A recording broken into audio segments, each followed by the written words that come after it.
Guys ಇನ್ನೊಂದು main ವಿಷಯ, ಇಲ್ಲಿ ಬರೋ ಜನರಿಗೂ ಮತ್ತು ಇಲ್ಲಿರೋ ಜನರಿಗೂ ಒಂದು ನಂಬಿಕೆ ಇದೆ, ಅವಾಗಿಂದನೂ ಒಂದು ನಂಬಿಕೆ ಇದೆ. ಈ ದೇವಸ್ಥಾನ ಸುತ್ತು ಒಂದು ಪ್ರದಕ್ಷಿಣೆ ಹಾಕಿದ್ರೆ ಅವ್ರಿಗಿರೋ ಕಷ್ಟಗಳು, ಅವ್ರ ಬೇಡಿಕೆಗಳೆಲ್ಲ ನಡೆಯುತ್ತೆ ಅಂತ ಅವಾಗಿಂದನೂ ಒಂದು ನಂಬಿಕೆ ಇದೆ. ಸೊ ಆ ಪ್ರದಕ್ಷಿಣೆನ ಗಿರಿ ಪ್ರದಕ್ಷಿಣೆ ಅಂತ ಕರೀತಾರೆ. ಅದು ಸಾಮಾನ್ಯವಾದ ಪ್ರದಕ್ಷಿಣೆ ಅಂತೂ ಅಲ್ಲ, ಒಂದು ಬೆಟ್ಟ ಎಲ್ಲ ದಾಟಬೇಕು. ಅದು ಟೋಟಲ್ ಕಂಪ್ಲೀಟಾಗಿ 14 ಕಿಲೋಮೀಟ್ರ್ ನಡಿಬೇಕು. ಸೊ ನಾವು ಇವಾಗ ಅದನ್ನೇ ಗಿರಿ ಪ್ರದಕ್ಷಿಣೆನೇ ಮಾಡ್ತಾ ಇದ್ದೀವಿ. ಸೊ ಆಗಲೇ ನಮ್ಮದು 5 ಕಿಲೋಮೀಟರ್ಸ್ ಮುಗಿದಿದೆ.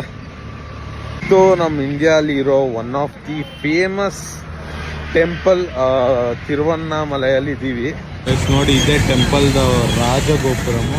ಶಿವ ಪಾರ್ವತಿ ಅವರ ಕಿಂಗ್ಡಮ್. ಅವರಿಗೆ ಇಲ್ಲಿ ಬೇರೆ ಬೇರೆ ಅಂತ ಹೆಸರುಗಳೇ ಇದೆ. ಅರುಣಾಚಲೇಶ್ವರ ಅಂತ, ಅಣ್ಣಮಲೈಯಾರ್ ಅಂತ ತುಂಬ ಹೆಸರು ಕರೀತಾರೆ. ದೇವಸ್ಥಾನದ ಮೇನ್ ವಿಷಯ ಈ ಬೆಟ್ಟ ನೋಡಿ,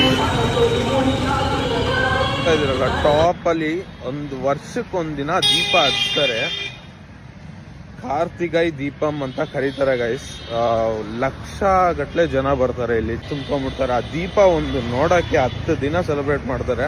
A few minutes later. ಅಲ್ಲಿ ನೋವ್ತಿದೆ ಅಂತೆ ನೀನಮ್ಮ ಚೆನ್ನೈ ಎಕ್ಸ್ಪ್ರೆಸ್ ಸೀಟ್ಸ್. ನಡೆದು ಫ್ರೆಂಡ್ಸ್ ನೋಡಿ ಸಾಕಾಯ್ತು. ಇನ್ನು 7 ಕಿಲೋಮೀಟರ್ಸ್ ಏನೋ ಇದೆ. ನೋಡ್ರಿ ಯಾವ ತರ ಕೂತವ್ರೆ.